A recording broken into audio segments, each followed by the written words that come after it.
Back on Capitol Hill after a 90-minute meeting with the president, a suggestion that discussions to raise America's debt limit are finally getting somewhere.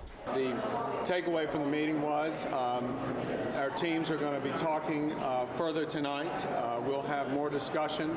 We'll come back to have more discussion. The president said that he would go and consult with the administration folks, and hopefully we can see a way forward after that. Earlier in the day, it was reported Republicans offered a short-term deal, raise America's debt ceiling for 6 weeks in exchange for discussions on other financial issues.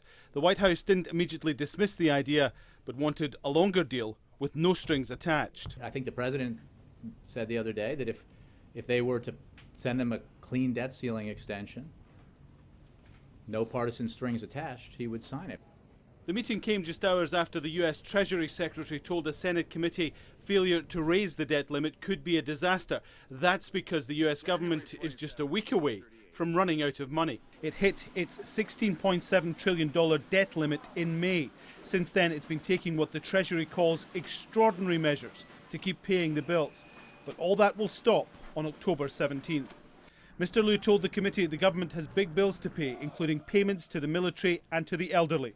It also has to pay interest on its debt, and if it can't pay its bills, the U.S. is in default. Unfortunately, today we face a manufactured political crisis that is beginning to deliver an unnecessary blow to our economy, right at a time when the United States economy, the American people, have painstakingly fought back from the worst recession since the Great Depression.